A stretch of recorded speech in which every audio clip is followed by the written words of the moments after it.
You have an intro.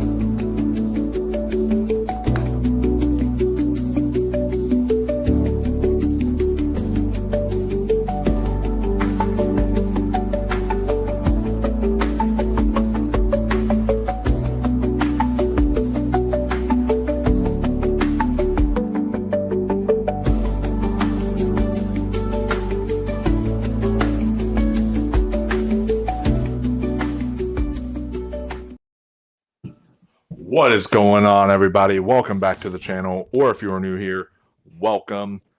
I am very, very excited today because we are doing, finally, I know it feels like a long time, but we're finally doing our best movies of 2025.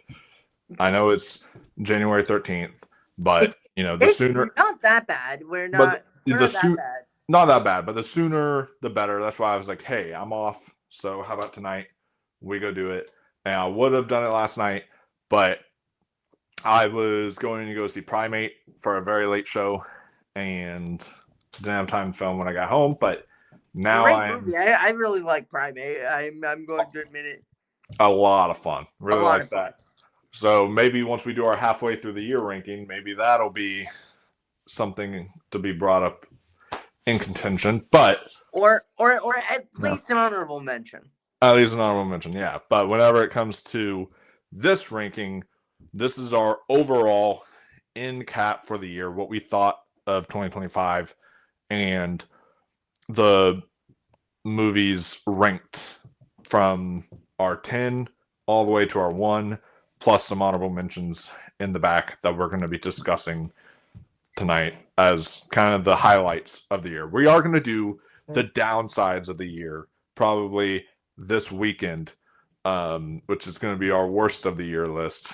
But in terms of our best of the year, we're starting off with that. And I'm very excited to be joined by Andrew. What did you think overall of the 2026 or 2025 movie year? I honestly was not as enthusiastic about it as I have been in previous years. Like this year, my list feels very typical. And again, these movies are great movies. Even in the not as good years, you still have great movies. But like other years, for example, some years for me, my top fives would all be oh my god, that's a 10 out of 10. That's a 10 out of 10. Oh my god. This is great. This is amazing. Oh my god. I can't even begin. And there's so many movies on here that are great movies, but would be in the honorable mentions if this was a better year. Yeah. And so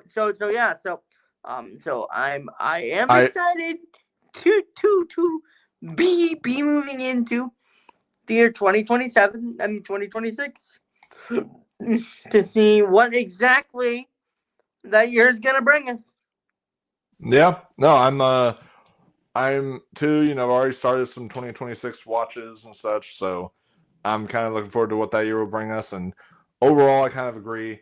2025 was a very solid, very good film year still. Like my number 1 and number 2 are maybe some of the greatest films I've seen of this decade that we're in. So like there's still some really great films there. But don't get me wrong, my top 5, especially like top 4, are really great movies that I'm like, oh my god, I cannot wait to talk about. But it's more my 5 through 10 are like, I wish that like my number 5 was like my number 8 or my number 10, and there was like some movies above them, it. And obviously, when it comes to lists like this, like there's still movies that I even had screeners for, even that I wanted to try to see before this, but because of work, because of other things, I just wasn't able to. And so that's always going to be something to keep in mind. So if there's a film that's missing from this list, it's probably because we haven't seen it. Like I didn't get to see Twinless. I wanted to see Twinless. I was going to get to see it at Sundance. I didn't get to see that film. I know Andrew didn't get a chance to see Hamnet yet, but this is stuff that can still. I'm so upset I didn't see Hamnet. I am happy though because I got to see my number 3 movie in theaters. Something that I have been really passionate about. And it's one of my favorite genres. I got the chance to see it in theaters. And I am ecstatic about it. Cannot wait to talk about it. And it's another repeat movie that's also my top 3. Yeah, so it's there's still going to be time to catch up on it, and we can always talk about just because we're doing our 2025 lists now. I will link the Letterboxd list that I have in the comments section below, so can you link mine too? Because I don't mind you linking mine. Oh yeah. I'll link his as well, and then that way you can always just see us updating the lists because we're gonna see more 2025 movies with the way that the Oscars are. We're gonna want to catch up on some Oscar movies and all that kind of stuff. So we are going to update this list in the future, but just for the sake of the video, we have to film it now, so we won't be able to see everything. And give me a follow. I've already started my 2026 list. I am 2 movies in. I'm 2 movies in. One good, one not so good so far. Yeah, same way. I have mine 2026 list. I've seen 3 3 so far, so I gotta start. I've got to see the new Stranger Things documentary on Netflix. Wait, that's out now? Yeah, it's called One Last Adventure, the making of Stranger Things 5. So I need to see that. I want to see that because I love Stranger Things. So I have to see that. Yeah, so they had that documentary. I got to see the Primate movie, and then today I got to see the We Bury the Dead, I think is what it's called, with Daisy Ridley. That's out in theaters. So I'm currently watching. I have to watch the Stranger Things documentary, but I'm also in the middle of the People on Vacation movie, The People We Meet on Vacation. Yeah, that's the one I gotta watch on Netflix. Why does that movie need to be an hour, almost 2 hours? Yeah, God. That's like, I haven't started it yet because I'm just it's gonna take up so much of my time. So I'm just like, God, okay. I started it. I literally started it, and it was like the opening scene, and I was like, I don't have time for 2 hours. Oh my God.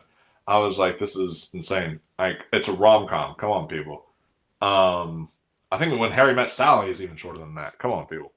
Like, get over yourself.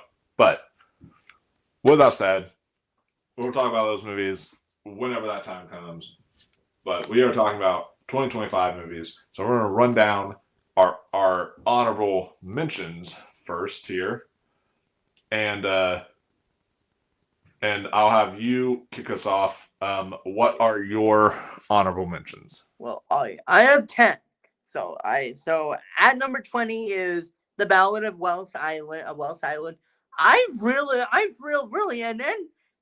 enjoyed this movie, and it was a pretty unique telling. This like washed up musician is like brought to this island because literally this one guy wants to see him perform, and then he like reconnects with his old bandmate, and it's a very cliche story, but how it's done is I do not think I'm like, it's not like done your typical way, which I did enjoy. It was really funny, really heartfelt. I thoroughly enjoyed it. And next we have Thursday Night Murder Club. Love a good murder mystery. Only Murders in the Building. Hello. And this movie gives off a very Only Murders in the Building kind of a vibe. You've got these old people in this old person's home get really invested in true crime. Crime happens, and they're trying to figure out who did it, and I felt it was like a really good, fun murder mystery. It wasn't like anything to write home about. You're not going to be like 20 years. Do you remember the murder mystery classic Thursday Night Money Club? But you will. It's like saying, you know what, that was fun. That was a fun waste of 45 minutes. Yeah, that was not that was not bad. No. And then we have Begonia, which I am sorry it's so low. I'm sorry. Let's talk about the good stuff. It's gonna be high up on my list. So. Emma Stone is terrific in this movie. I loved Emma Stone and the performances, and the story is not bad, but I felt like something that it took me time to actually get invested in like what was going on. Yeah.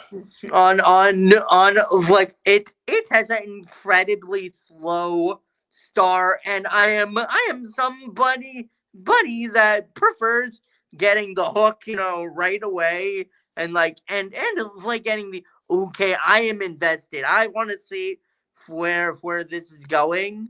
Perhaps I need to change my perspective on things, but that's who I am. And Emma Stone did a great job. I loved how weird the ending was. I loved that.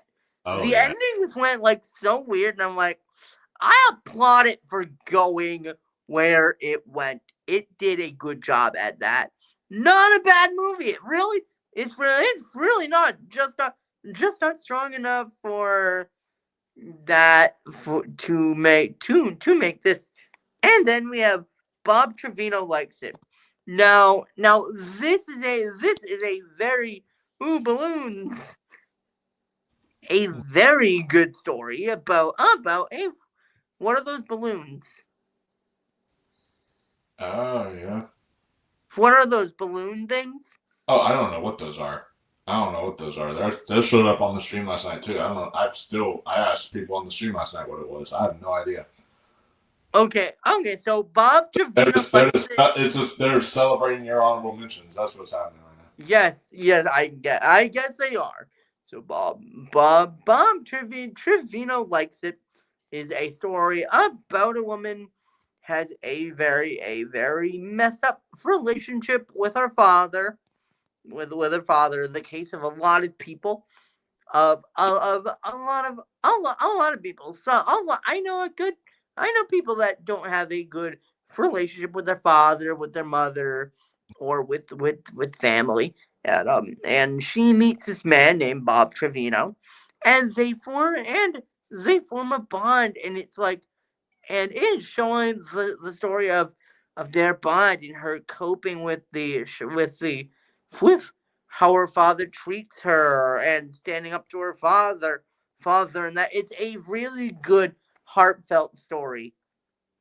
And I would highly recommend it. It's on it. I believe it's on Netflix. It may have left, but I believe it's on Netflix. I could be wrong. It was on Hulu, I think. Wait. You're right. It was Hulu. So yeah. I'm so sorry, everybody. Buddy watched it like months ago. So I forgot what streaming service I watched them on because I have like all of them. So they kind of mix in with one another. They blend together at this point. Okay. And now we have The Conjuring: The Last Rites. Which I am gonna say this right now. Massive Conjuring fan. I loved 1. I loved 2. 3, not so much. Some of the spin-offs are good, but this 4th one, I felt like it did a pretty darn good job at ending it on a note that was a lot better than 3. I was like, oh my god, I am so happy to be walking out of this movie that supposedly the end on such a high note. Not as high as 1 and 2, but I will take it. Yeah. We'll take it. I was a big fan of this movie. Had a lot of fun. and then if we've got the movie Train Dreams next, which I'm going to say this right now. This is another case of my how I view things being my worst enemy, Oh yeah. because you'll agree with me, Michael. Definitely not an Andrew movie. Yeah, definitely not. I It's very heavy. and also it does move at that slower pace. It's not that fast pace. It is a lot of people just walking around and talking, and not a lot of stuff moving forward. It's just life kind of a thing. For sure, yeah. No, it'll be on my list. Yes. Again, very good movie. Very, very, very good movie. Just not for me. And then we've got 28 years later, I feel a very solid horror, a very great horror movie. Had a lot of fun with it. I love the post-apocalyptic world. I love the zombies. So many great elements in this movie. Had a lot of fun with it.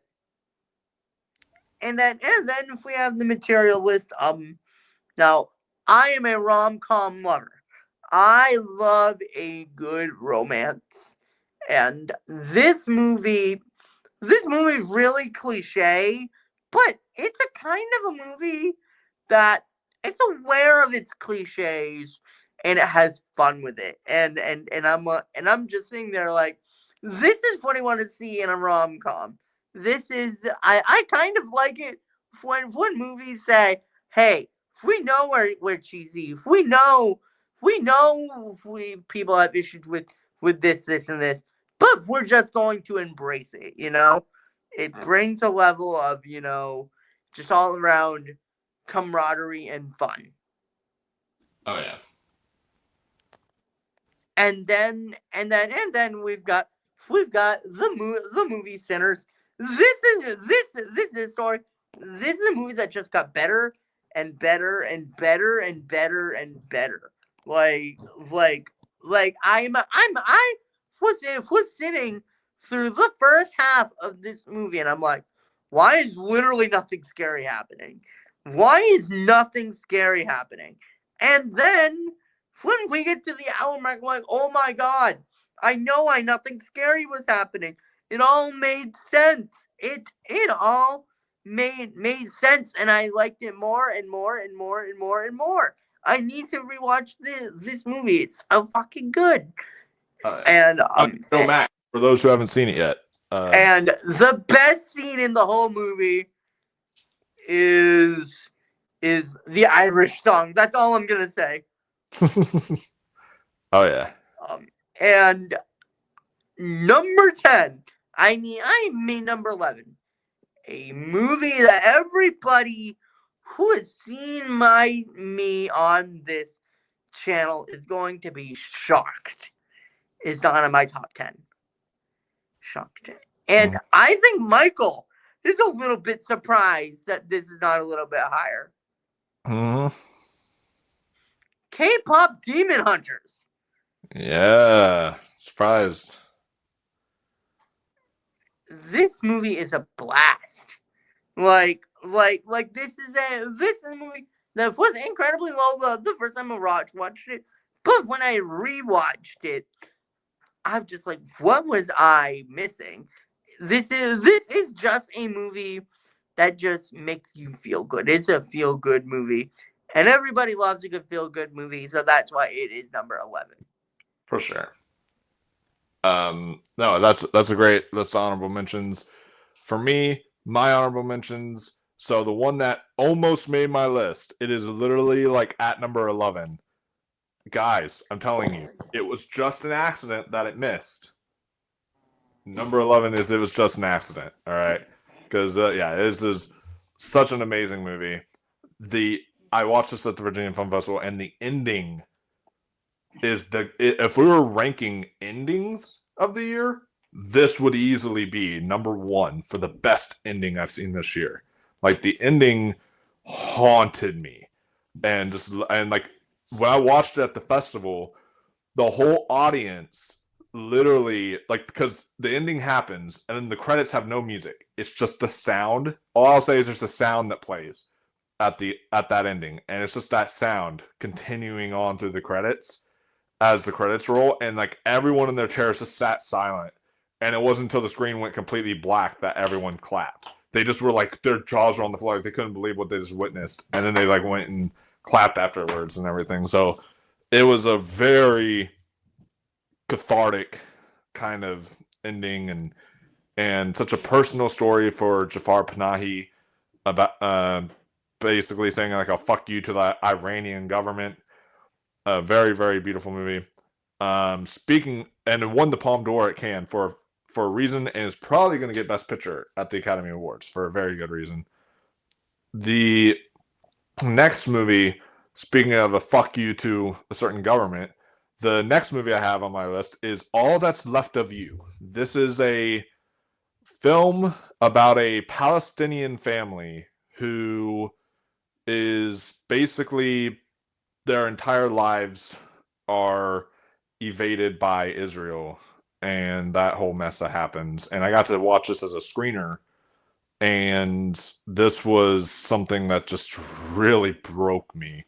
And this was a beautiful, poetic, profound movie that is that's about loss, about trying to move on from loss because of the tragedy that happens in this family's life, and it's just a really, really emotional, rewarding film experience that I think this is something that anyone and everyone needs to see, especially if you're pro-Israel and you're watching this channel. You need to see All That's Left of You in order to understand why that is like an evil mindset to have. But then the next one I have, and this, I am shocked myself that this is an honorable mention. Just tells you how good my lists are here, is Hamnet. Hamnet is an honorable mention because I really loved this movie a lot. I thought that the performance from Jessie Buckley was absolutely exceptional. I thought Paul Mescal was really great in this. And I think that, you know, they have good chemistry when they're on screen together. But yeah, this is really Jessie Buckley's showcase, and the music from Max Richter is great. And I talked about It Was Just an Accident being my favorite ending of the year. This would be a very close second for me, because that ending, the whole movie, I can understand an argument. I even saw this in some reviews, like John Campia's review and such, said that the film was really boring to them up until that ending hit, and it changed the entire aspect of the movie. And I can kind of understand that. Like, once that ending happens, it changes the entire environment of what that film is. And it's just absolutely beautiful and devastating all at once. This is an absolute must-see, guys. So, yeah, Hamnet, the Golden Globe winner for Best Motion Picture Drama, is in my honorable mentions. Next up on my list, another one. Very shocked didn't actually make my final 10 here, but and I have no other horror movies on my list, but this is my favorite horror movie of the year, and that is, and this might make my list because it keeps on bouncing up more and more I see it. So ask me in a year's time, it might eventually. But The Ugly Stepsister. This film fucking rocked. I've seen it 3 times, and this film is absolutely amazing because it is about, it's basically a twisted take on Cinderella, where you're following the perspective of the actual stepsister, one of the ugly stepsisters and everything, and you're following her as she's jealous of Cinderella, and Cinderella gets everything she wants in her life. She gets all the great, glamour, the glitz, and all that stuff. And the sister wants that, and the mom pressures this ugly stepsister into being that kind of girl, that it becomes a body horror movie where she starts mutilating her own body just to try to look like Cinderella. And so it has a lot to say about beauty standards, about stuff about how we perceive beauty, about all this other really interesting stuff there. So a very deep and profound, but also really well made and disgusting horror movie, which you want from a body horror movie. So really, really good. Another one I have on here is If I Had Legs, I'd Kick You. A great movie about motherhood, starring Rose Byrne. And what an exceptional performance from Rose Byrne, who delivers my favorite woman performance of the year is Rose Byrne. She was exceptional. Absolutely deserved a Golden Globe nomination, and probably deserves the Oscar win too. In my book. So If I Had Legs, I'd Kick You is on my list, and Conan O'Brien is also surprisingly really great in this. So that makes my honorable mentions. Next, I have Blue Moon. You have me standing alone. Blue Moon makes my list as well. Very, very great Richard Linklater movie. I heard good things about this going in, and I love Richard Linklater, but I was not expecting to love it as much as I did. Like, this is literally a movie of just people in a bar talking. That's basically the entire film.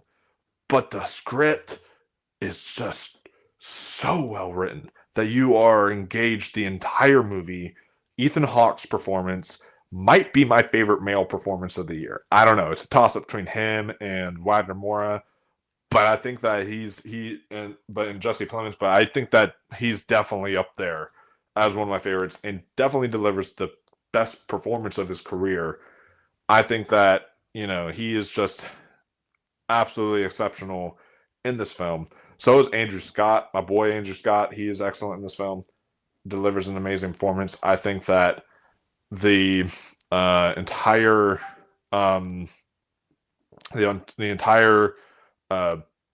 ensemble here is great, and you have just Mario Qualley, everyone here.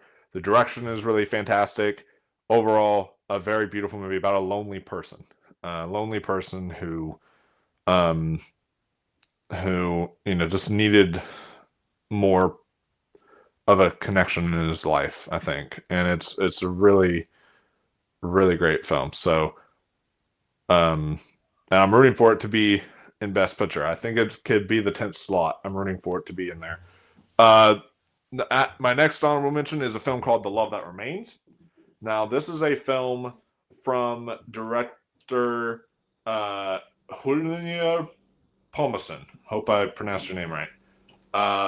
But he is the same director who directed Godland, and he is absolutely just a king of directing and just beautiful, beautiful photography. The cinematography in Godland, I've always said, is maybe is like in the top 10 most gorgeous looking movies I've ever seen in my entire life. And here he doesn't disappoint either. It's more subtle, but it's still really beautiful. Like, every character is like in the frames and all that stuff, and it's a really sad movie because it's about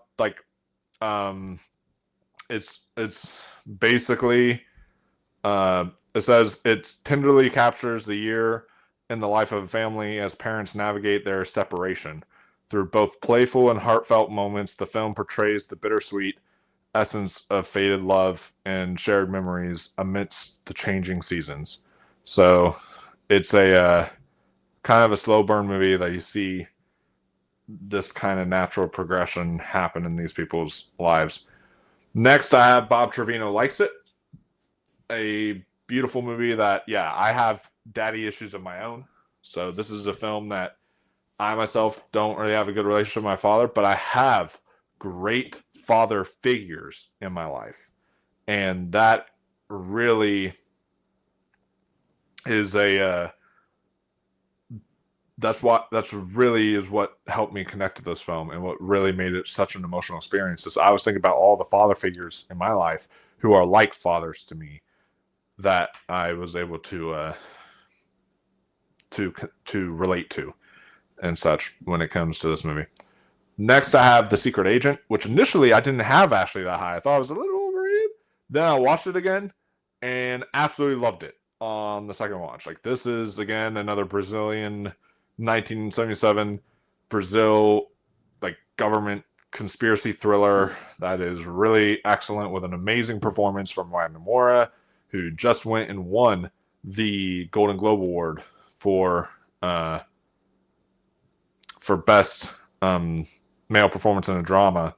But he absolutely is incredible, very subtle but very great in this.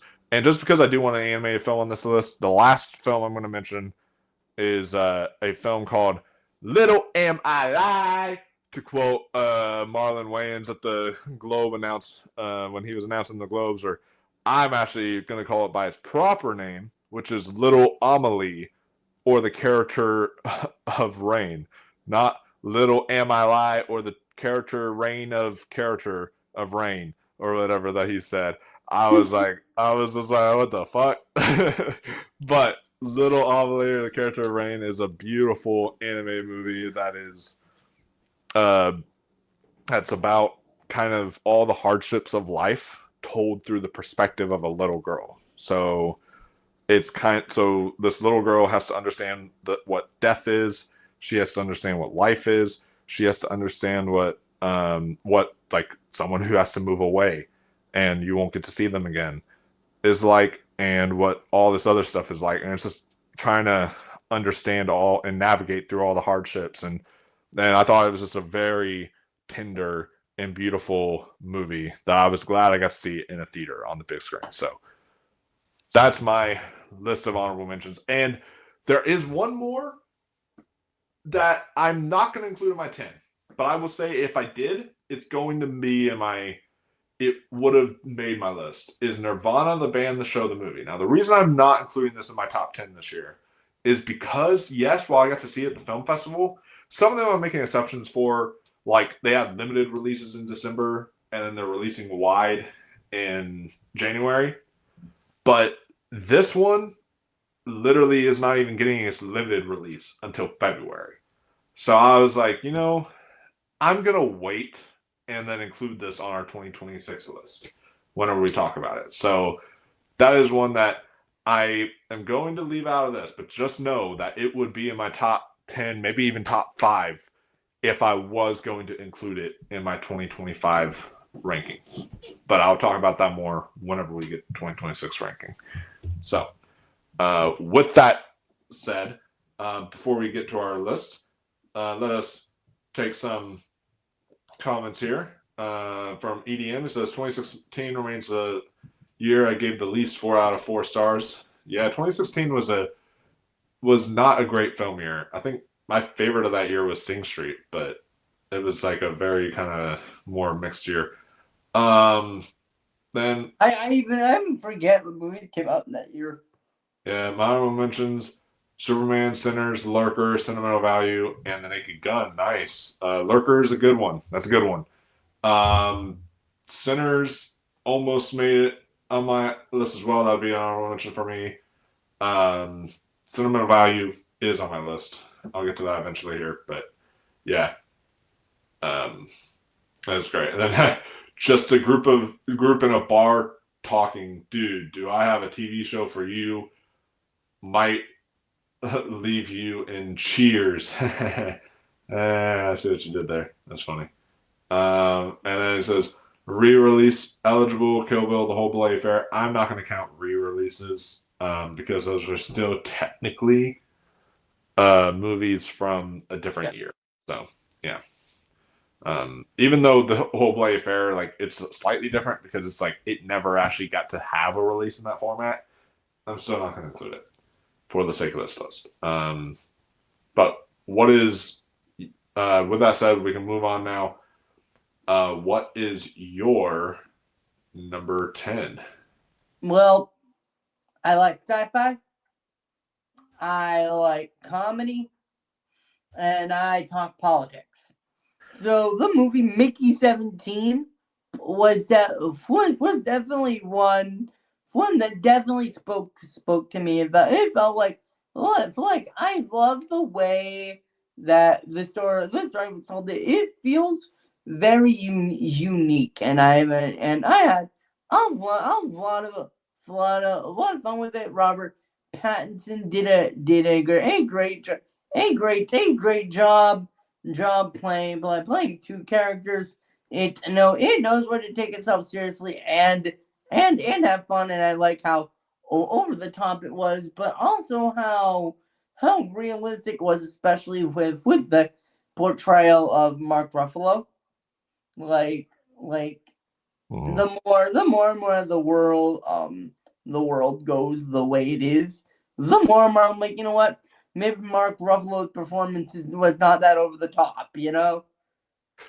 Yeah, So so yeah, so yeah, and it movie a movie that I felt deserved a lot more love.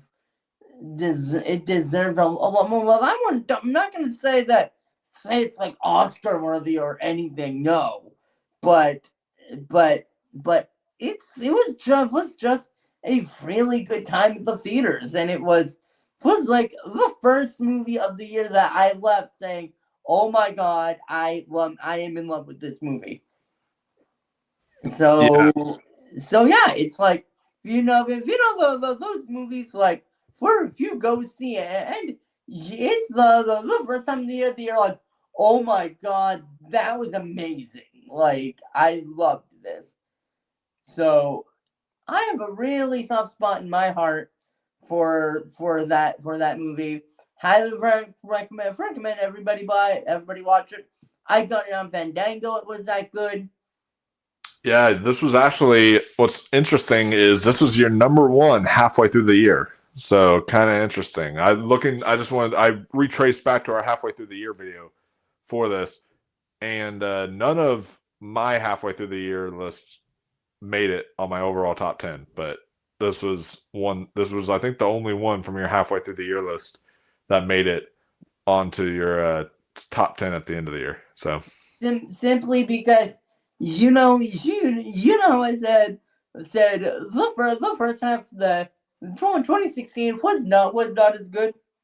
yeah, I'm still thinking a big thing of that is because the first half of the year was just so lackluster to me yeah. that I and I feel like that's how it is a lot because even like in 2024 was a great film year, but that was a film year that also we didn't really get the great films until the second half of the year when all the Oscar contenders were coming out, like the holdovers and such and all that. Or that was 2023, which was the same thing, but yeah, the same way it was 2023 and 2024. They were both that way, where it's like all the Oscar contenders are what made those years good. Same with like this, where it's like you wait until the second half of the year. It's like, oh, all the good movies came out then. So, you know, I have a feeling 2026 will play out the same way, but we'll see. absolutely. Yeah. So my number 10, I always like to have every year I've done it since we've been doing these yearly rankings on the channel. Every year I've been including a documentary that really spoke to me because I like to try to make it as diverse as possible. So, I have a lot of international films on this list. I got some American blockbuster films. I got other stuff like that. And so I wanted to have um, a documentary. And the documentary that really utterly blew me away this year of the ones that I've seen. There was one that I had a screen or two that I was not able to see in time that probably would have made my list. But out of the ones I have seen, this is one. This one's called The Alabama Solution, and this was on HBO. And this is a documentary that basically about these people. I want to applaud Andrew Jarecki and Charlotte Kaufman for being able to make this doc, because they were risking everything to make this, because they basically wanted to expose the Alabama prison system, and that there's this, and basically all of what goes down there, and it's some dark, disturbing stuff that goes down in that Alabama prison system. And I thought that this is something that I was able to really connect to, because I actually just recently started a job as a jail officer, so I'm working like with inmates and working with people like this, and seeing what like the downside of something like that could be was really eye opening and really spoke to me.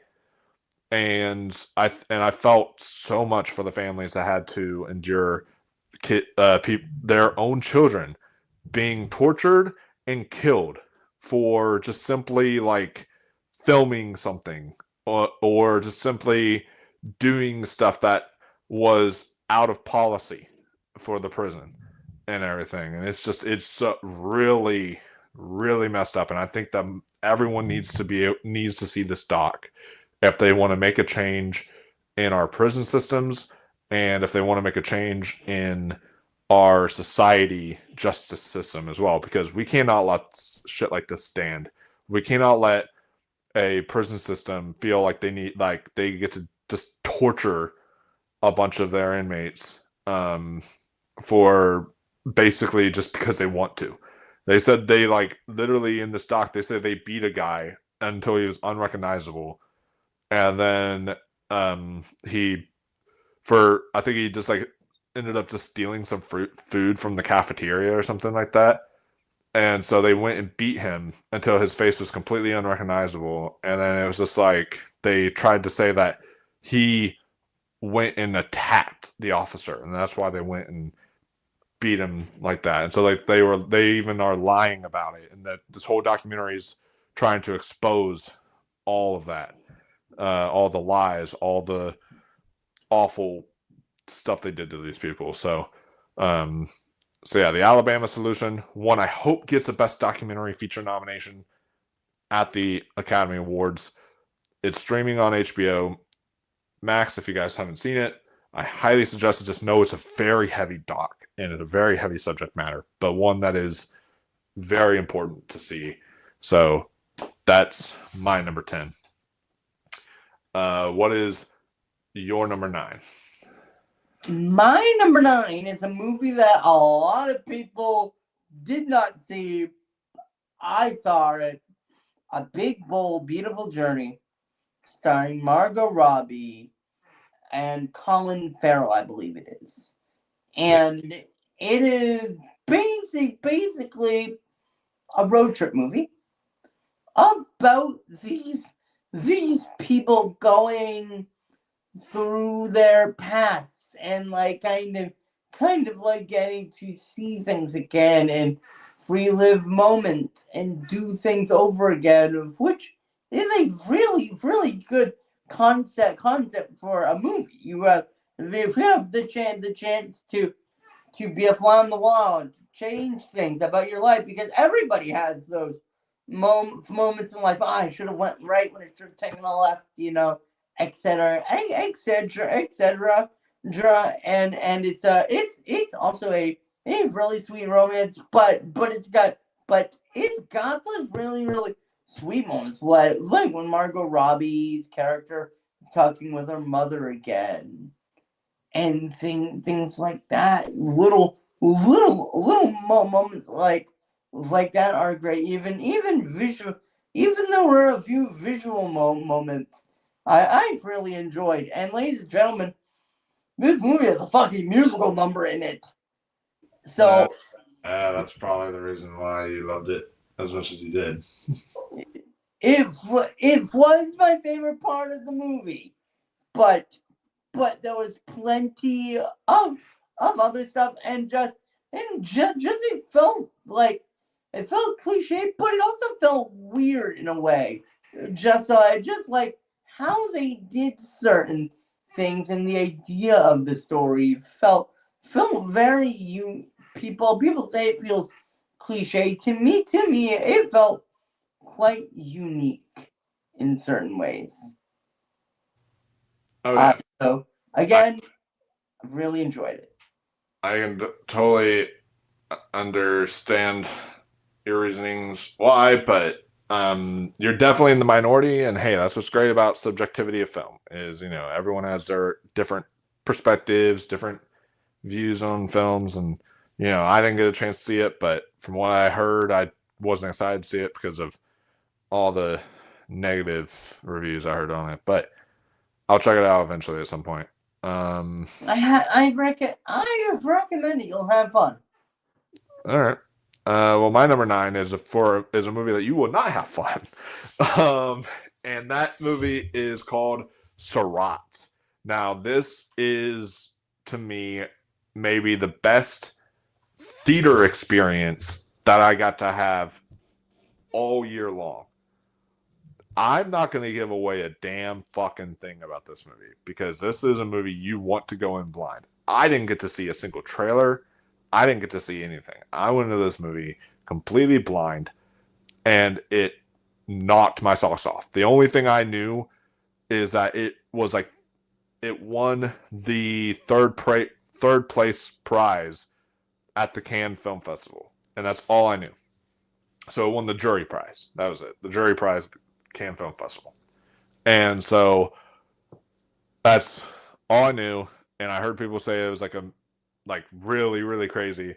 So I was like, okay, I'm gonna go see this just to see this and, you know, make up my own mind. Holy fucking shit. This movie, I don't think I've had my jaw open like that on the floor for as long of a time as I have had watching this movie. Without giving away the scene, all I'm going to say is, turn it up! And once that scene happens, you are going to know exactly why my jaw is on the floor. This film, the best way of putting it is that there's a rave that is happening in the desert. These people they actually casted real ravers. They weren't even actors too, which is nice. They casted real ravers, and there's this rave going on in the desert, and alongside all this, this man who is played apparently by the same guy who plays the villain in Pan's Labyrinth. I didn't know that until recently, but he is looking for his daughter, and so it's him and his son who is looking for his daughter because his daughter went to one of those raves like a week ago and didn't come back. So they were just trying to see if like maybe the daughter is still there. So they keep on trying to look, and this group of ravers are trying to go and help him find his daughter. And it becomes this road trip that is a nightmare fuel road trip, basically. And this is just, there's some scenes that happen in here that I was like, at one point in this movie, I straight up, with the whole rest of the audience, was like, oh, and all that stuff. Like, there's stuff that happens. I just could not believe it, that what I was watching. I cannot believe, like, this movie exists and what they did. And the way that they utilized the rave music in here, they actually have, like, a rave-style score. I love that I got a Best Original Score now at the Golden Globes, because the way they implement the score here, they do like a like kind of music in there too, like to go along with everything. I was like, oh, this is really cool. And the way it's shot, I'm so glad I saw it in the theater. You have to see this on the biggest screen possible with the loudest sound possible, because the sound work is insane. The sound design, literally my entire chair was vibrating. I was getting it on in my movie theater chair. That just from how booming the sound was. So this is one to experience in movie theaters. It's not coming out in theaters until January, but I highly recommend y'all go check this one out whenever y'all get a chance to. So my number 9 is Sarat, which you guys can also see my review of it up on the channel I did when I got out of the festival. But what is your number 8 now? Moving on to our 8. Speaking of movies that should be seen in theaters, let's talk Frankenstein. Yes, Netflix. What's your problem? Why'd you release this on Yes. limited in theaters? Come on. Yes. Like when you watch what Benicio del Toro did with this movie. You mean Guillermo del Toro? You said Benicio. Oh, Guillermo. Sorry. Yeah. Guillermo del Toro. You know, like when you see like the sweeping shots and you see the atmosphere of this movie, you wish that it was shown in theaters. And it gives off a real like Shape of Water vibe. So if you like the Shape of Water, you will like this. And I feel like Benicio del Toro for the right person to take on this property, because Frankenstein is this dark, gothic, very emotional story, and I loved it. There was so many moments in this movie that I adored, like the monster. You feel for the monster as any good Frankenstein movie should make you feel. And if you get pissed off at the doctor, pretty much, you know, because for how he how he treats the creation, and this movie deserves a lot more love. It deserved a theatrical release. It still bothers me the fact that I had to watch this on Netflix. Yeah, and this was, what's sad is this was like Netflix's highest grossing film in a theater, and yet they decided not to even release it fully wide. Imagine if they would have released it wide, like what it would have done, even more so than what it earned. Like, it's just like insane that they thought it was a good idea to not release it wide. But I am going to get to see it in theaters whenever they do the Best Picture Marathon here. I'm going to try to see it in theaters when I can, but it's a travesty that I had to watch this at home on Netflix on my TV. Do better, Netflix.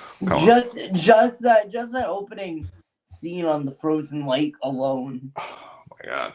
Oh yeah. Well, my number 8 is one that I'm glad I got to see in a theater, and that is one that is, you know what, Andrew?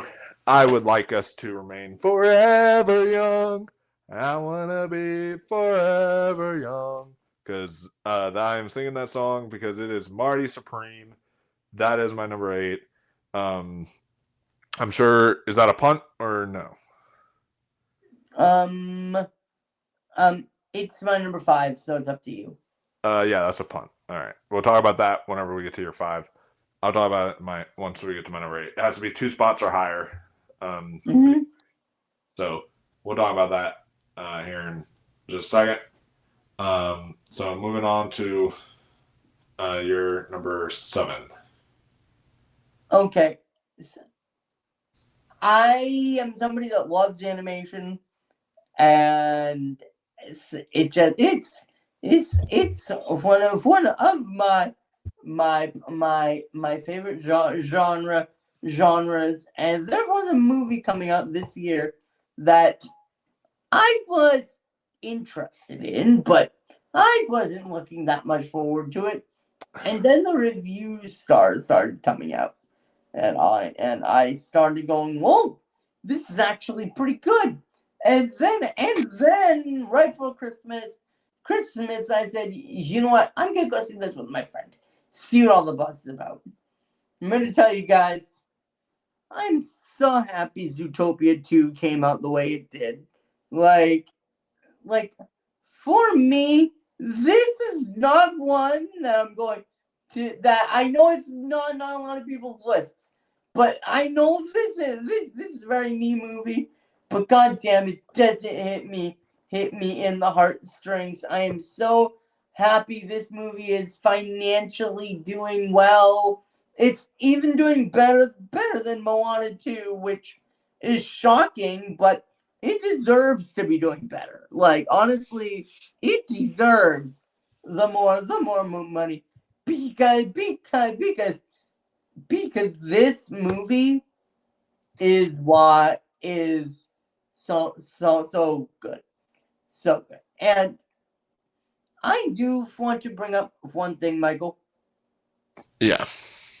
After seeing what this movie has done financially, get ready to see a lot of sequels.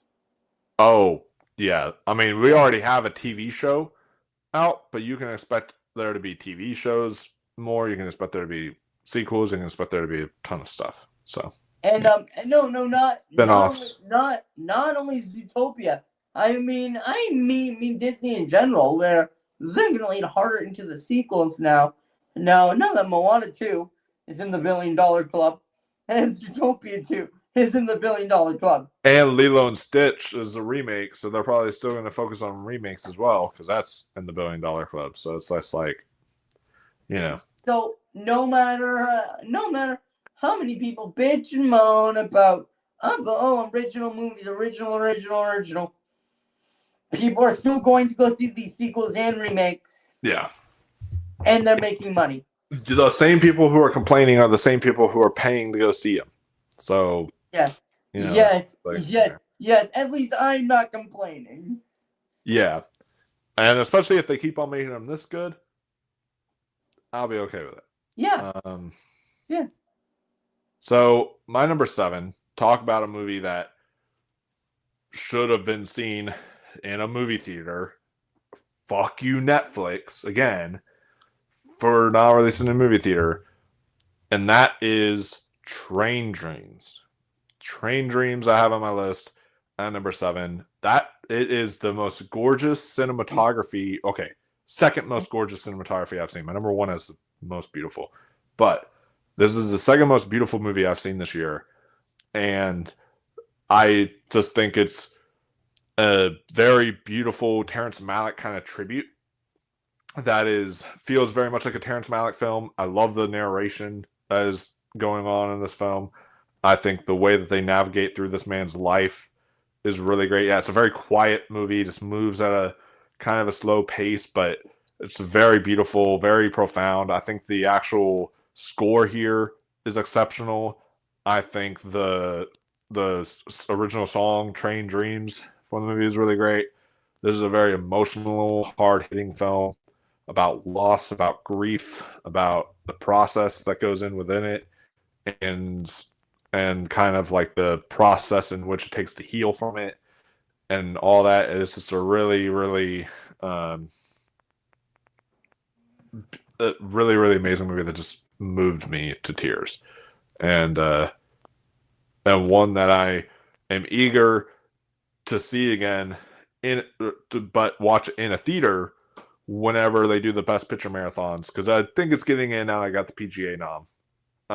Whenever they do the Best Picture marathon, I'm eager to go check out Train Dreams again in a theater. So that'll be really great. But yeah, Joel Edgerton, excellent in this film. I hope he gets considered for Best Actor because his performance was exceptional. And if it was up to me, I would also nominate William H. Macy for Best Supporting Actor because I thought William H. Macy was incredible in this movie, just in the few scenes that he has.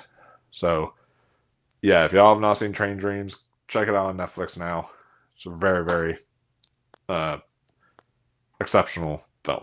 So, moving on to our number 6. What's your number 6?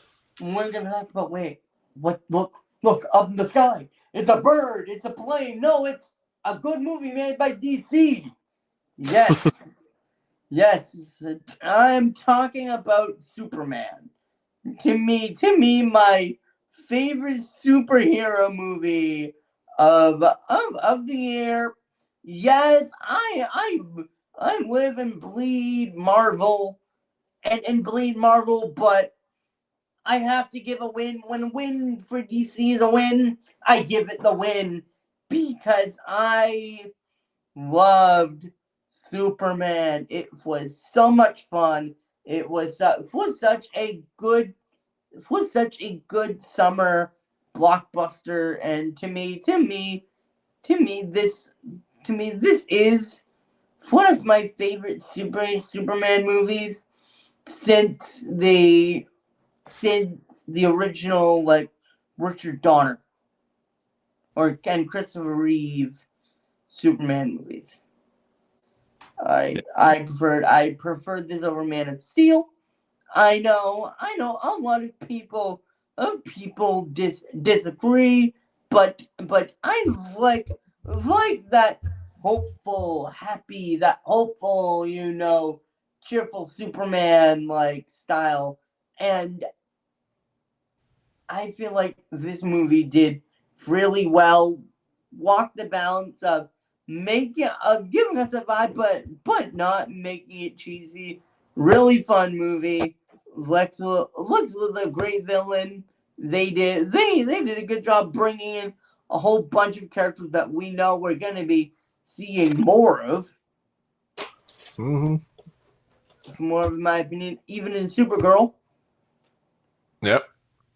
And we've got the scene stealer of the year, in my opinion. The scene stealer animal, Crypto the dog. Who will be returning in Supergirl. Yeah. Yes.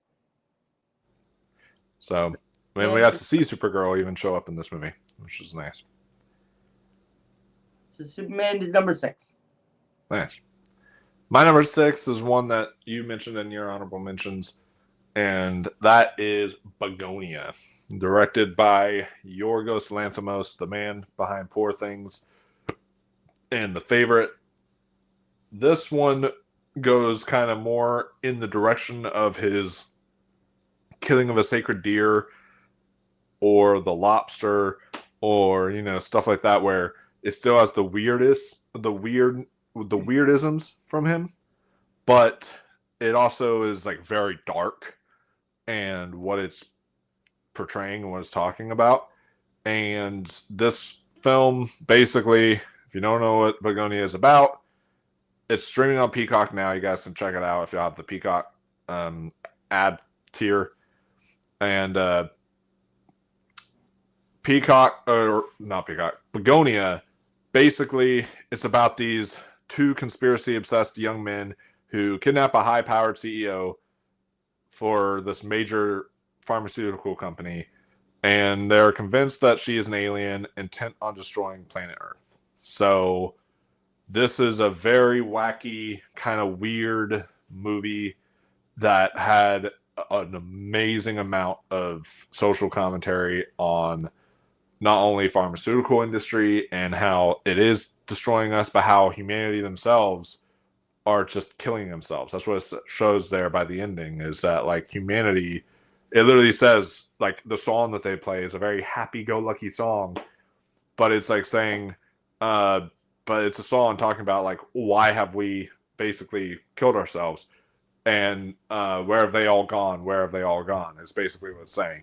Where have all the good girls gone? Where have all the good boys gone? Where have they gone? Where have they gone?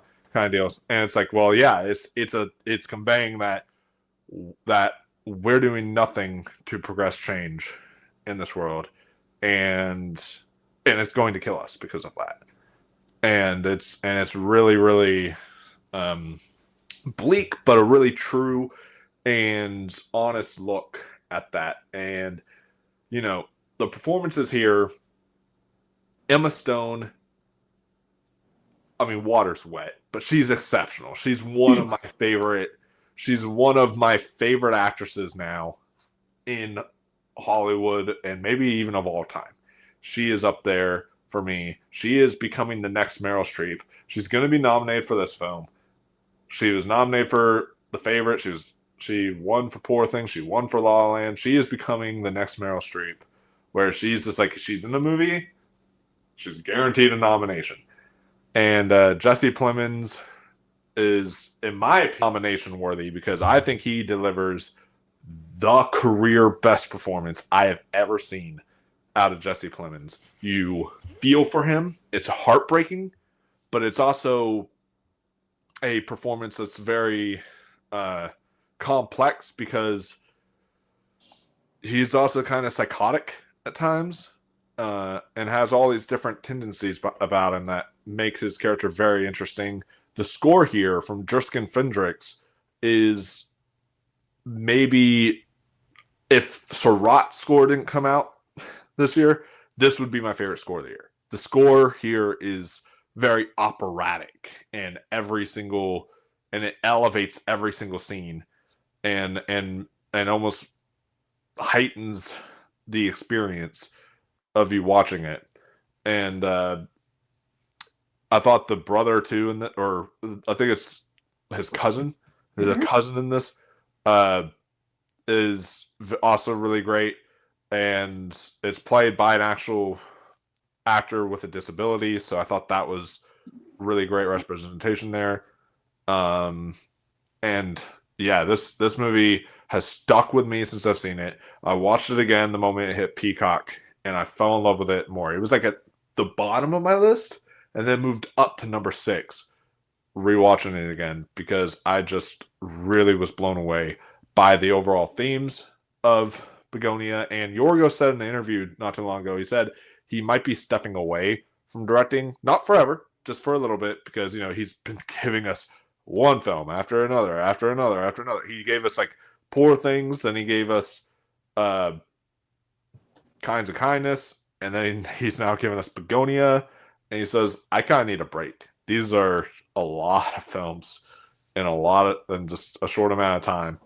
And so if that's true, if this is the last film we see from Yorgos in a long time, like maybe like 5 years or so, then what a great way to great film to take a break and such, to leave us pondering on our own society. And a lot of our films this year had to comment on our own society. One Battle After Another, Eddington, and Begonia. They all kind of commented on our current day society and how we are kind of destroying it. So even my number one film has that kind of commentary. A bit, I guess. And my number 3 definitely has a big commentary. Number 3, yeah, that does. Number 2, definitely. But before we move on to our top 5, because we are in our 5 now. Before we move on to our top 5, we got EDM 331, who gives his top 10 films of the year. He says 10 is Neja 2, 3D Treat. Wish I saw those Neja films. He says 9 is No Other Choice. Love dark humor. We'll be talking about No Other Choice here soon. Then he says 8 is Hamnet, To Be or Not to Be. New meaning to the line. Cried. Absolutely. Number 7 is Resurrection. We'll also be talking about Resurrection. I'm so happy with you, EDM. God damn it. I love you, dude. Like, you've seen Resurrection and No Other Choice. Like, dude, like, this is great. This is Film Addict's Dream. And then 6 is 28 Years Later. Fiennes and Alpha Penis. Yes, please. Absolutely. You know it. So, with that said, we are now in our top 5. Yes. Now, my 10 through 5, my 10 through 6, I really, really enjoyed. But my 5 through 1, I loved. Like, I have a lot to say on these movies. Number 5, Marty Supreme. Like, just give Timothée Chalamet. Yeah, gives Timothée Chalamet a black screen. I agree. So he can discuss what like he's so good in this film, right? That it literally made Andrew. I'm sorry, keep on getting phone calls. No, you're good. But yeah, I can also talk about it because it's my number 8. I'm sorry. Yeah, you're good. Can you hear me?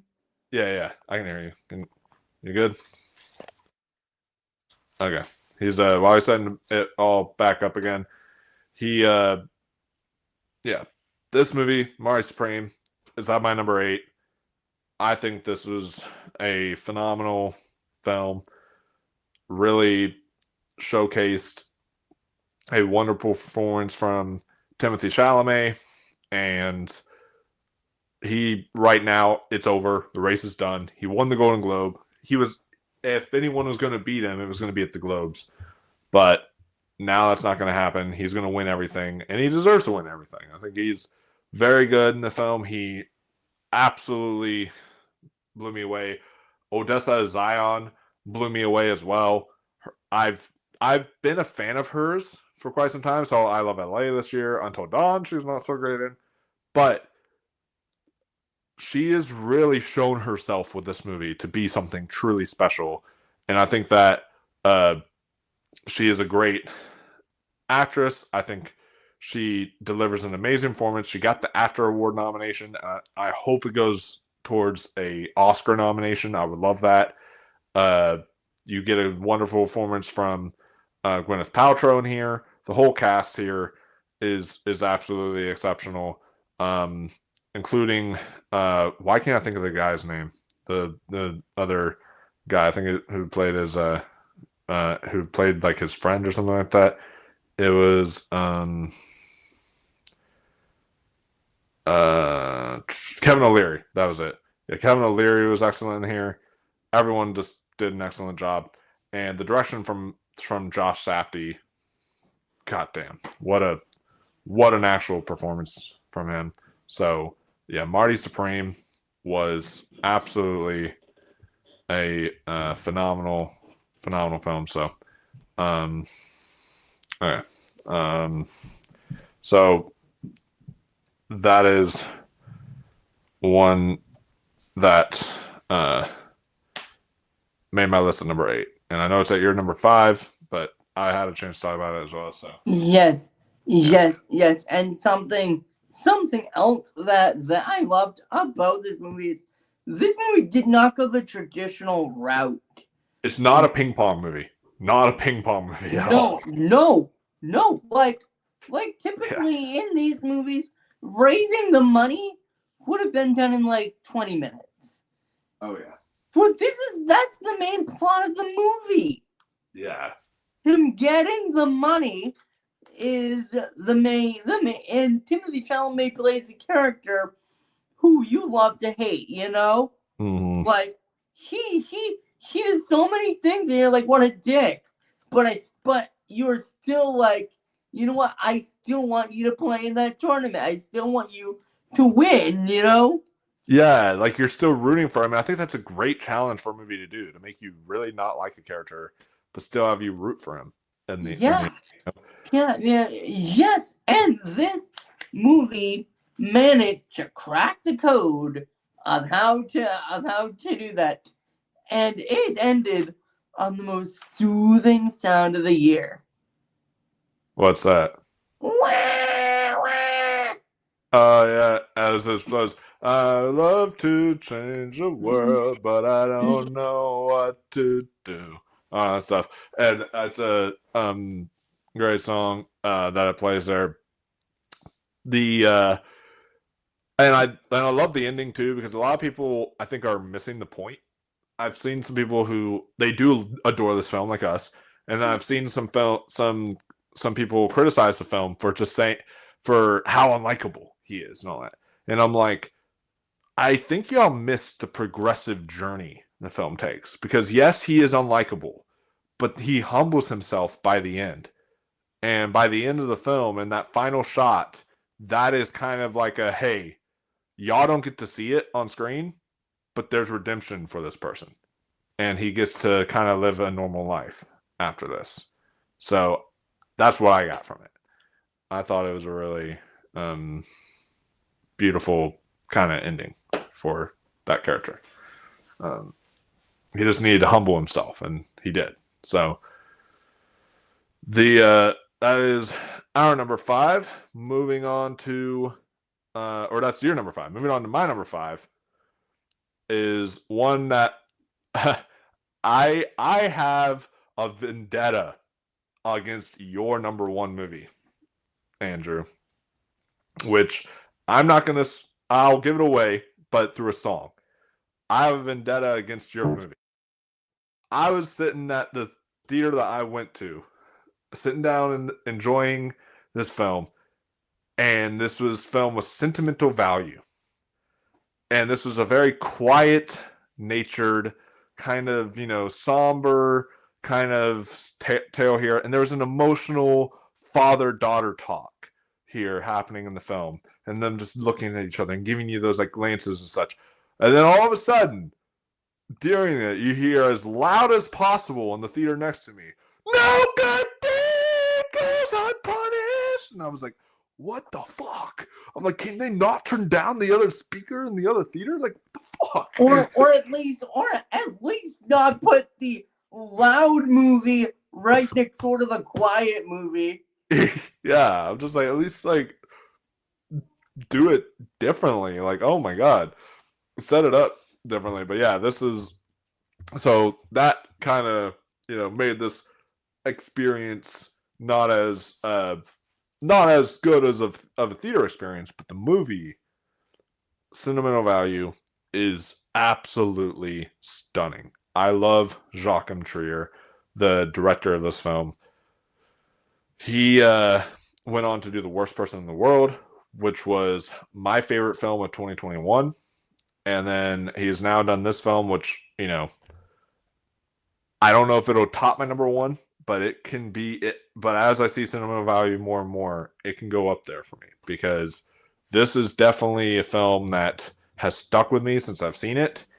And the performance from Stellan Skarsgård he won at the Globes the other night, and I'm so happy he did, because it's my favorite supporting performance of the year. He delivers such an emotionally nuanced and layered performance of a complex father who, yeah, he's messed up. Yeah, he's done some not good things in his life, but like he's trying to make amends. And and you understand Renee Runcefa's perspective, and then the other daughter, I want to get her name right, so I'm looking it up real quick. Which is Inga Ipsdottir Lilius, who was my actual favorite performance of the film. But he was my favorite supporting male performance. She's my favorite supporting female performance of the year. And you can understand where both of them are coming from and their relationship with their own father, because of the trauma that he caused them.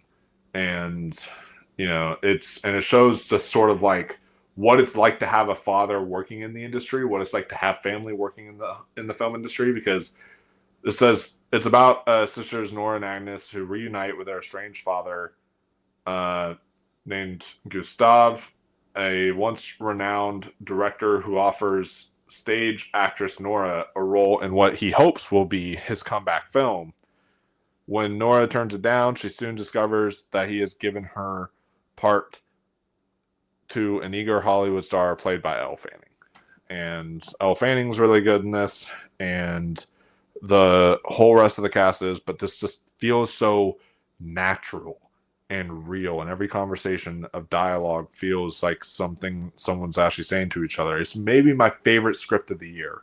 It's between this and my number 4. It's like my favorite script of the year. I think that the conversation pieces here are all exceptional. I think that what it has to say about relationships, as someone who has had a complex relationship with my own father, I really was able to connect with this and really get a lot out of it. And Joachim Trier does an excellent job editing, directing this film, making it just move at a pace that is slow but never boring. you're you're just enthralled throughout.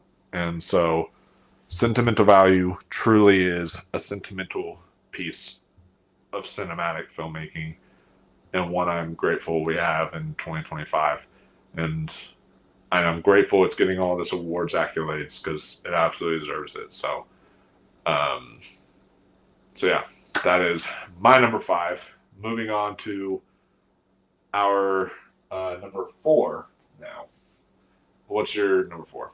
Okay. I'm typically not as big on horror, but every year there's typically one horror movie that or like one horror, one thriller, kind of like feel like mix into that genre that manages to sneak onto my list. And this year, that honor goes to Weapons. My God, what a great way to tell the story. I feel like my favorite part of this movie, other than just the performances being great, is the way the director decides to tell this story. It's not as linear. It is the idea is that you focus on one person for like 20 minutes and it feels like a book. And then cut to a section about somebody else. And if you're seeing the event from their perspective, and then it cuts to events about somebody else. So every section of this movie felt like a chapter from a book. From a book, and things build and build and build, and it feels like oh my God, this is really making sense. Their story is affecting the rest of the story. So, and I love it when a good movie can do that, especially one with such intrigue and interesting ideas as this one, because we want to know what happened to those kids. We want them to get out, and it gives us this gives us the ability to see events that we normally wouldn't see, maybe perspectives of things that will give us different views. Like for a prime example, that meeting at the opening with the teacher, and it's like the town meeting. We focus on the teacher for the first 30 minutes. Then it cuts to a father of one of the kids that went missing. And you're like, oh my God, I'm seeing this scene completely differently now from his perspective. Mm-hmm.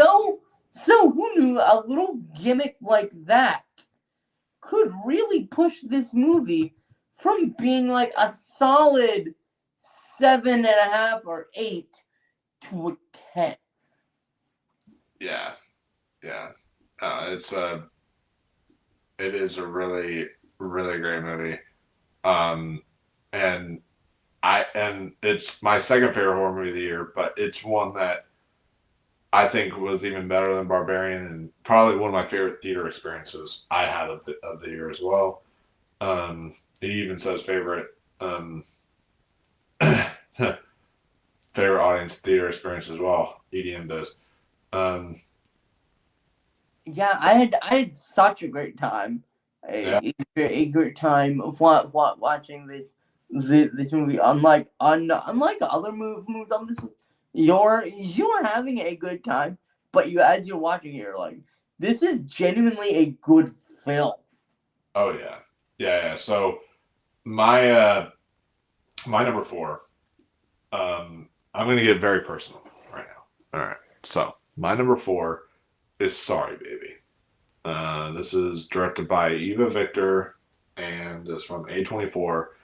And the reason why this is number four is I've been open about this before, and I can share it here now too. But if topics of sexual assault disturb you guys, I would bow out for a little bit and then come back to the stream. But I was sexually assaulted twice in my life, and there was and something that I still have traumatic kind of PTSD from, and just kind of remembering what went down.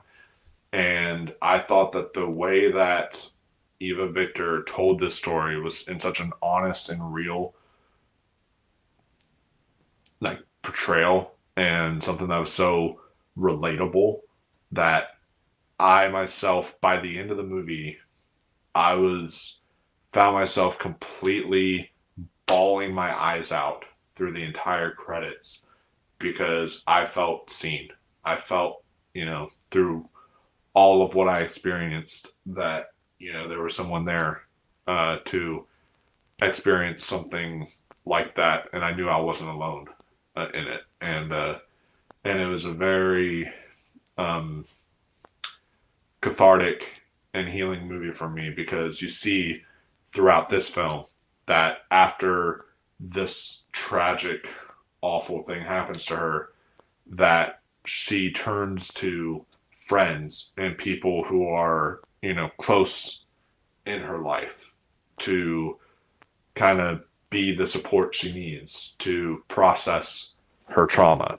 And that's kind of what I turn to. I have really close friends in my life that, I built relationships up. I, you know, had a relationship with my mom, and that I built up closer with her, and all these other people in my life that I try to connect to grow and heal from the trauma.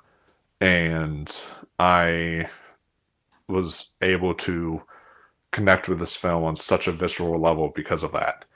And and yeah, from this point forward, guys, my 5 through my number 1 are all 5 out of 5 bangers, because to me this is just such an absolute perfect film. From the beginning, when you're being introduced to her and her friend, all the way up to the end, and the way that she shoots the event too, that of what happened, where it's like you don't see it, you just see her walk out of the house, and just her expression and and what happened there is just very emotional. And I thought Eva Victor, who is also the lead of this film and also wrote the film, I thought her performance was exceptional. The screenplay was exceptional. I was happy to see her get a Globe nom for best performance by an actress in a motion picture drama. I I thought that was great. So yeah, Sorry Baby is one that has stuck with me since I've seen it early in the year, and has made it on my list. And it's one that I saw it like in July, and since seeing it in July, it's stuck with me all the way up to now, and just an absolute stunning uh stunning work from A24 and from Eva Victor. So Sorry Baby is my number 4. So M- My number 3. yeah, I cannot our top top top. 3. I cannot top that emotion. But what I can say is I am so happy I got this thing from Netflix in theaters. Huge murder mystery fan. So I was so happy when a theater near me was showing Wake Up Dead Man. I was because I saw Knives Out in theaters. I saw Glass Onion in theaters. Wake Up Dead Man. I'm like, I cannot pass up the chance to see Wake Up Dead Man in theaters. And not only obviously this is a really funny and good murder mystery with a great cast, but it raises a lot of good questions about religion. It raises a question that should be asked for a lot more now. What is a good Christian? And are you being a good Christian? Because Because you have the main guy who's your very typical like holy roller. Oh, this god's gonna be smited down on you, And I see a lot of that right now, and it is a great analogy for the world today. And then you have the good priest who's just trying to be a good man, spread the word of God in the best way possible. And I applaud this movie for taking on such a deep topic like religion in this movie because there are things they don't talk about: religion, money, politics. So they had the chance of being a really divisive movie, but they didn't. And you generally got a great murder mystery out of it, it is easily the darkest, but it's also really funny. Gotta give it credit there. It still sticks with its with the roots that it began with, the fact that it is a horror, and that the fact that these murder mystery dramas are very comedic at times, especially the second one, Glass Onion. So despite this movie being dark, they know just when to do just to throw in levity and take it away. So as a murder mystery fan, I love the fact that we're getting this series of films, and I hope with everything that this is not the end. Yeah, I hope it's not either. I would love for us to have even more here because yeah, it's just such a great film. Again, the fact that I experienced this on Netflix, stupid. Like, come on, Netflix, release these films wide in theaters. You released the first film, or second film, wide in a movie theater. I don't know why you didn't decide to do it for this film, but I wish I could have seen this in a theater with a packed house. It would have been great. But this is just definitely, I think, my favorite Knives Out of the bunch, and I was able to relate to it because of the religious topic, for sure. My number 3 is one that, talk about relatable. It is No Other Choice. Now, this is a dark comedy from the master Park Chan-wook, who decides to make this dark comedy a film about this man who is played by Lee Byung-hun, who brilliantly, might I add, who decides to so he gets fired from his job that he's been working for 25 years. He's been working in the paper industry for 25 years, and he gets fired from it. And, when you are working a job for that long, it's hard to come back to anything. And it's hard to just start working in retail. It's hard to start just working in food industry. It's hard to start working in any other job because you're so stuck and used to working that job. And he's slowly starting to lose everything. There's a funny joke where where the wife is like, we're gonna have to get rid of Netflix, and then like the kids are like, and all that stuff, and they're upset because they have to get rid of everything in their life basically until they can start affording stuff again. And you really start to care about him. You really start to care about his family, and he's such a great family man. Has a great family dynamic. He finds out that there is a new paper company, his same job he worked, that is hiring and looking for people to hire. And they've interviewed people already. They're talking to people already. And so he decides to take it into his own hands and wipe out the competition that he has. So he literally is going to go try to kill the people who are competing to get this position that he wants to work. But the catch is he is terrible at it.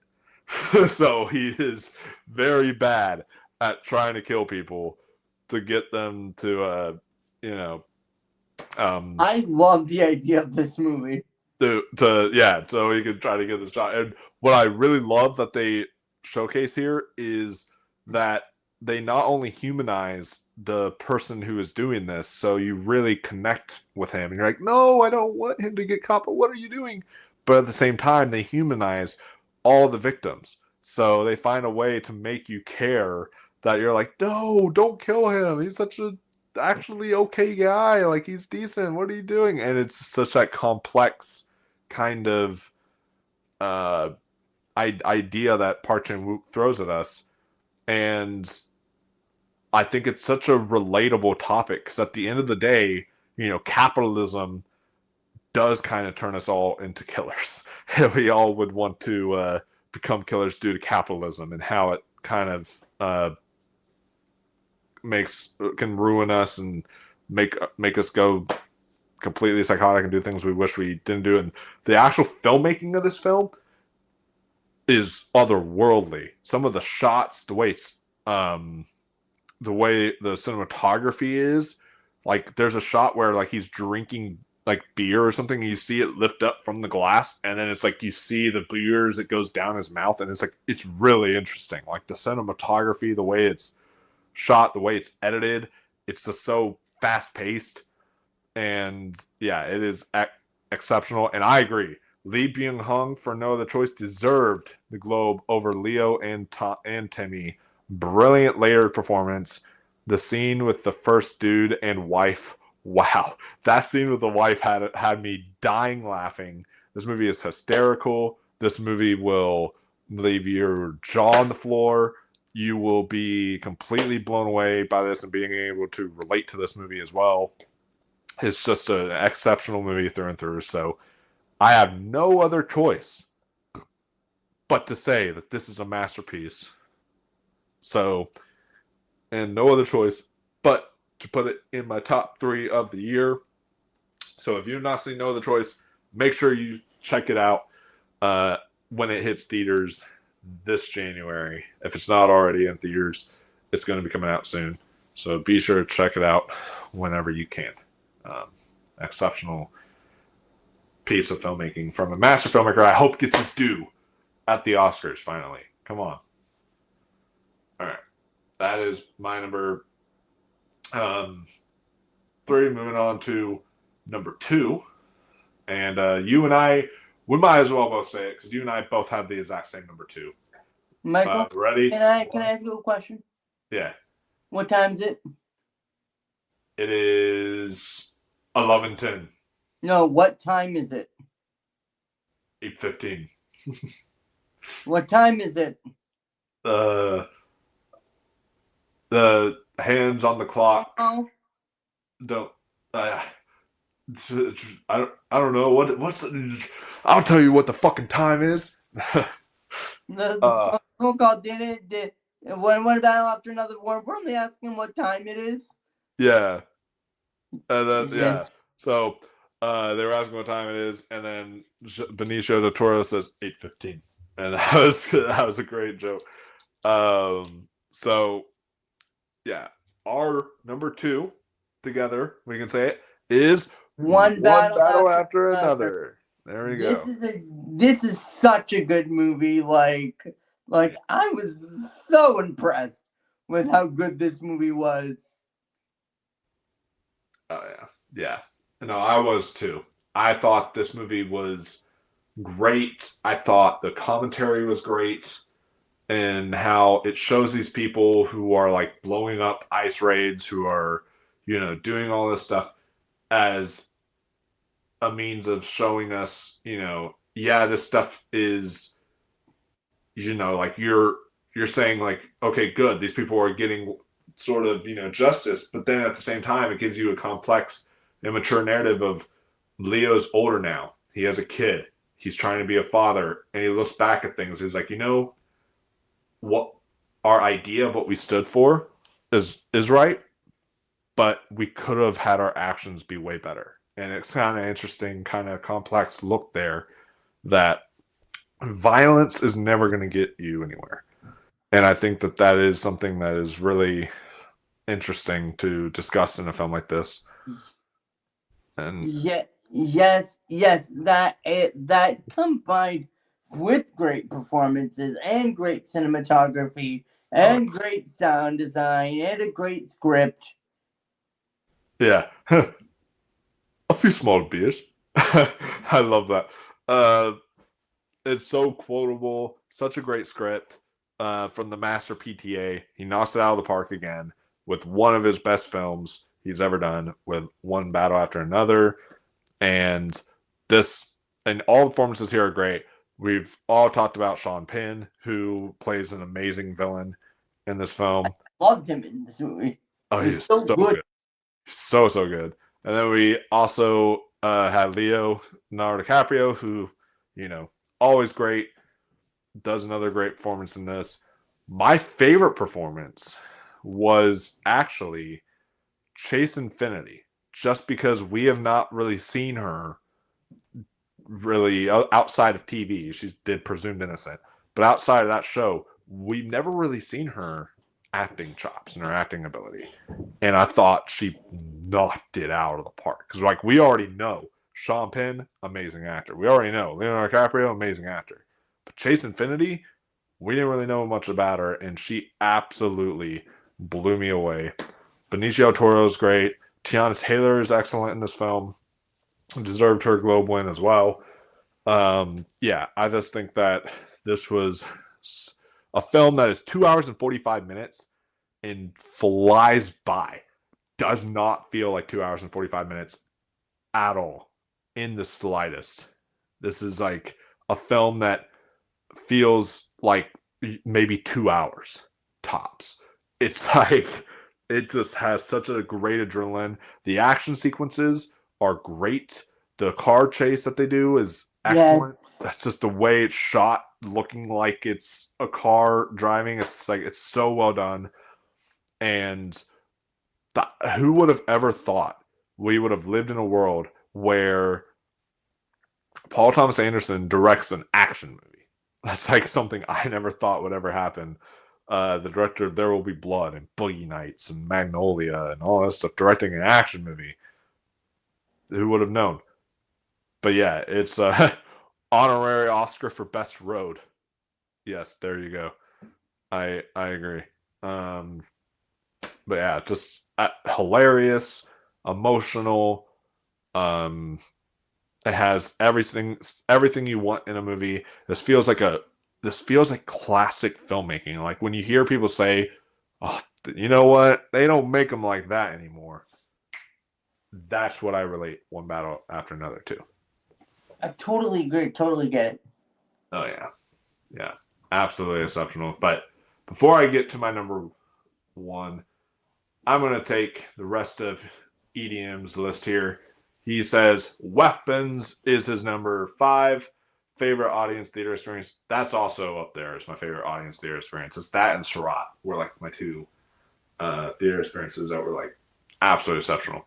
And then we have The Secret Agent, 70s filmmaking comeback. Yeah, that was a great homage to 70s filmmaking. I thought it was really excellent. Number 3 is Seurat. Wow after wow. So you knew what I meant. You knew what I meant when I said, turn it up. You knew what I meant. Whew. Yeah, that's all I'll say. Then number 2 is One Battle After Another. PTA does it again. He absolutely does. Exceptional. We just talked about it. Exceptional piece of filmmaking. One of the best films of this decade. I think the defining film of this decade, too. And you got to see it in 70 millimeter, which is really great. That's awesome. And then number 1 is It Was Just an Accident. Final scene, haunting. Yeah, it was just an accident. That final scene, chef's kiss. It's my favorite ending of the year. Like I said, it's incredible. I would love to do a whole video just dissecting that ending one day. But my our number one. I'll let you talk about your number one first. My number one, at the beginning of the year, I knew this was going to be my number one. I have a very emotional connection to this movie. First, I'm going to talk about the movie. Then I'm going to take a minute and talk about the emotional connection to this movie, which is Wicked for Good. I knew going in, this was probably going to be my favorite. May not be as good as the first one, but I still adored it. I am going to watch this so many times. I adore this movie. I cannot wait to do a double feature with them back to back. Like they did the best they could with Act 2 because so many of the issues that people have with this movie. I'm like, yeah, go see Act 2 on Broadway and you'll get the issues with the movie. Because Act 2 is an issue on Broadway. Act 2 is a major issue. But they did so good at bringing it to the screen. The musical numbers are phenomenal. I love Ariana Grande, Cynthia Erivo. So many great elements of this movie left me on air. Now let's get to the emotional part. I met a very special friend in 2023, and it was like one of the friendships where if you start talking to this person, it's like wow, we're like best friends. We're just like clicking just like instantly. And the hype for Wicked for Good with her, like by my side, legit made this movie a million times better. Like we had this thing that whenever the trailer would show, we would literally take a video of it and send it to each other in the theaters on our phones. Only the trailers though. And only the trailer. And she even sent me a Glinda and Elphaba bracelet because she's the Elphaba to my Glinda. If we broke down the songs, like my connection to this person, we're singing for good at each other's funerals, like helped make this movie something that even without in my life, maybe could have been number 2. But because of this backstory and my connection, it is number 1. Yeah. No, and I understand why, because of the personal connection there. And hello. And EDM says, still waiting for Wicked, the whole Green affair. Well, hey, I mean, you might wind up getting that because, with this movie making a lot of money too, they might just decide to make a third one, randomly, even though the story's over. I feel incredibly mixed on a third one. Like part of me's like, yes, more, give me more. But the other part of me is saying, but this is where the musical ends, so yeah. Here and we've seen what happens when people go and do their own thing once the source material ends. Game of Thrones and such. So the last shot of this movie, if you're a fan of the original musical, you are going to freak out. Yeah. When you see the last shot of the film, please write in the comments if you know the shot that I am talking about, because I need to know if I'm the only one in here, like, if I'm just talking nonsense. Well, I know I didn't love it as much as you did because I'm not as familiar with the musical, but I'm very familiar with Wizard of Oz.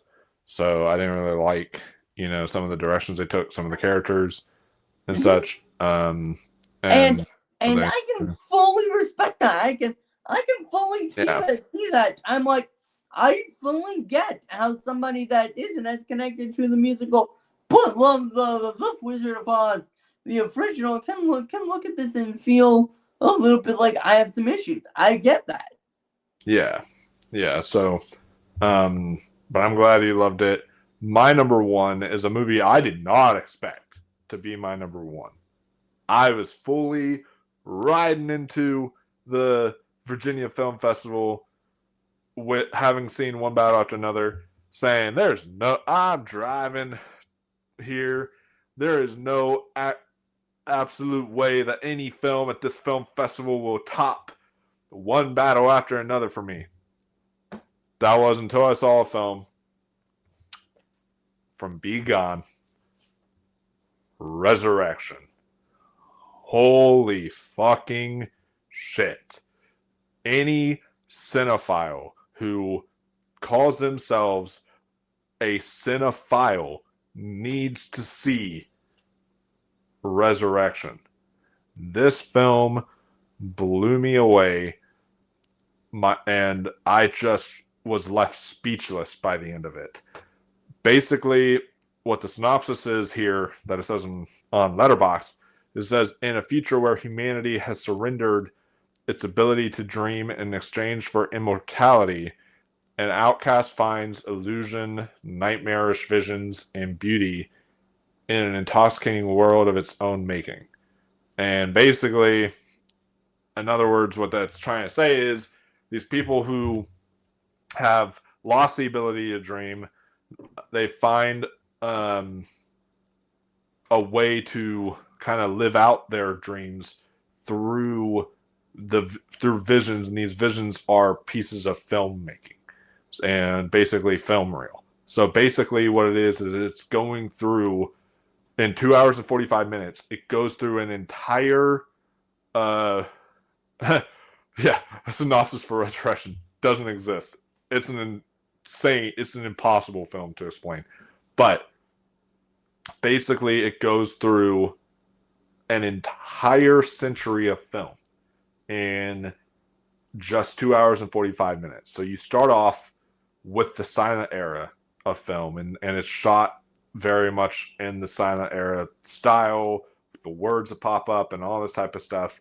And then right after that, it goes into like film noir, like 40s, 50s film noir style, stuff like that. And then eventually it keeps on going up and up and up through the century of film up until the 90s. You get like a 1990s kind of vampire film there by the end. And it's really a beautiful homage to the power of cinema and how cinema itself can kind of be like dreams in a way that can make us just it can make us escape when we need to escape. It can let us relish in some moments in our real lives that we need to talk about and relish in. Film can have such an immense impact on us, and that's what this film is trying to convey, that that film is one of the most important pieces of art that can exist out there to really move us. And without film, without cinema, we would be as good as dead. And that's basically what it's trying to say. And this is a movie that is definitely not going to be for everyone. It's extremely complex. It's very visually stunning. But I gotta say, this might be up there in my top 3 most gorgeous looking movies of all time. The cinematography is breathtaking. I wish this film was getting more attention, so it could have gotten a Best Cinematography nomination at the Oscars.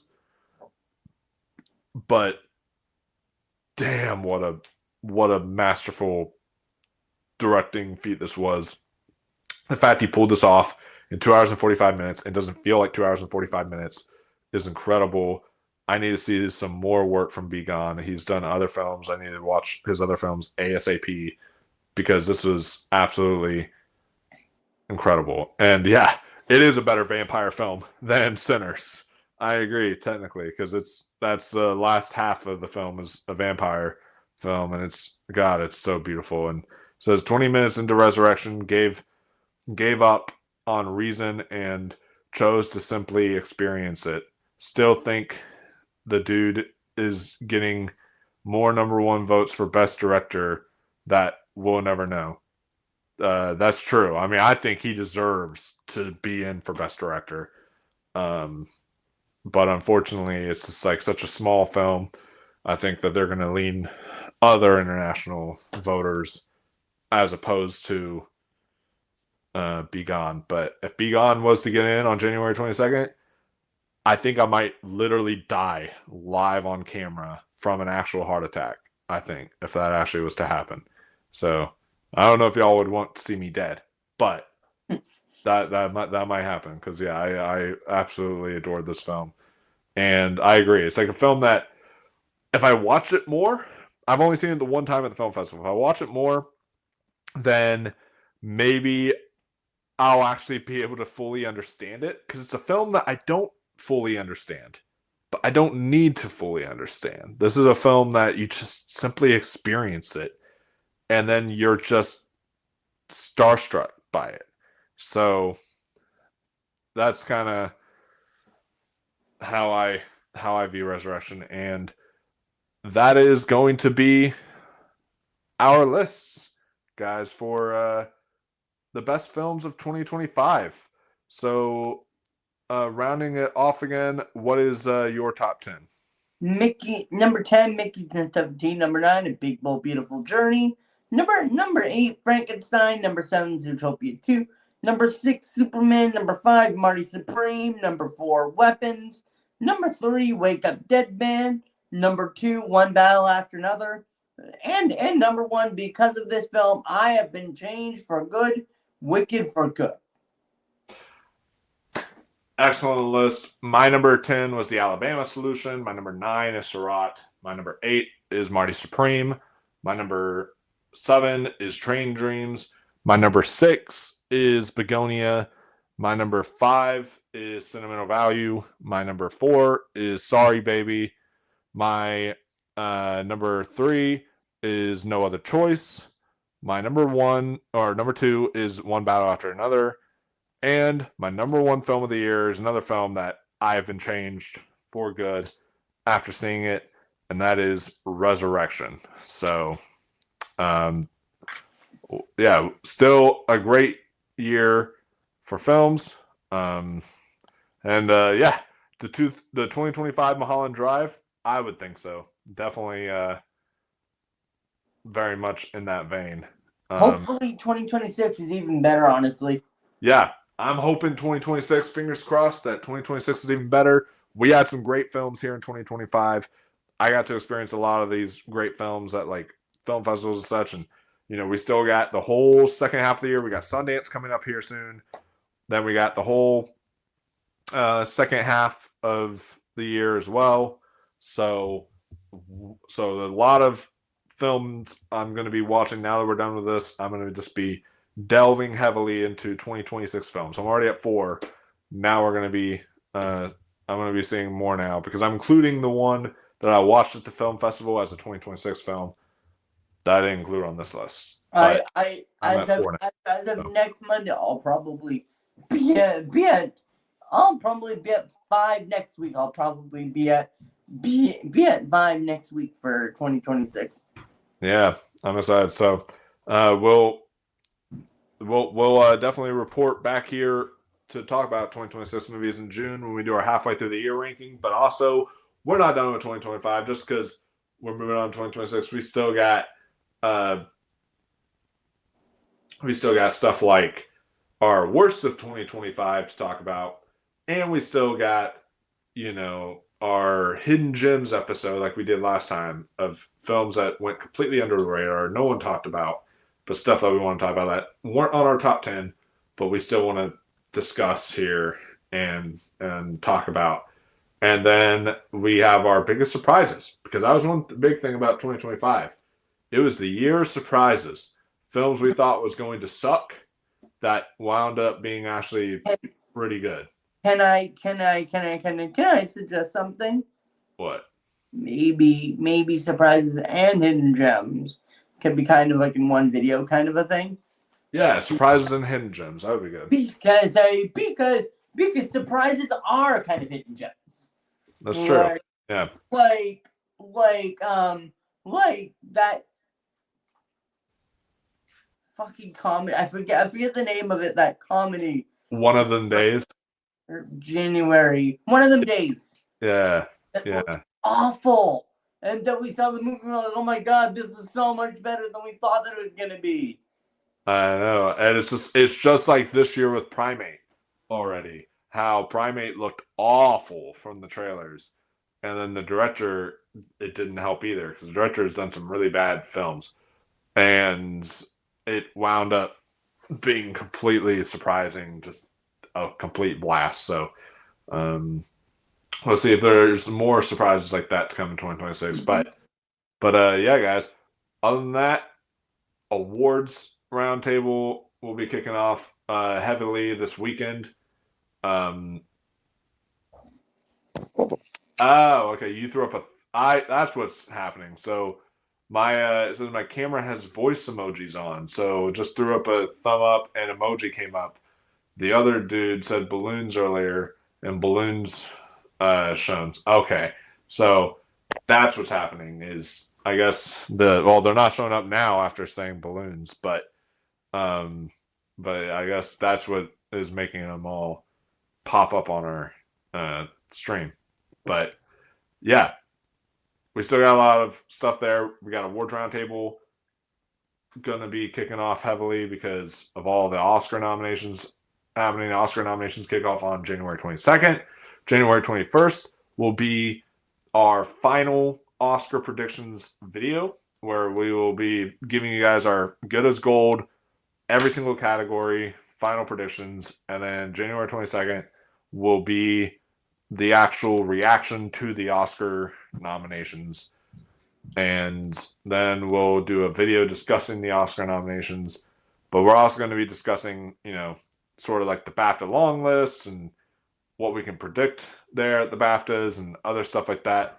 Because the BAFTAs are going to be after the Oscars this time. So should be a lot of fun. So tune in this weekend. We'll be discussing a lot about that. Also, Chris Diaz and I, we are going to discuss the Golden Globes, what happened there.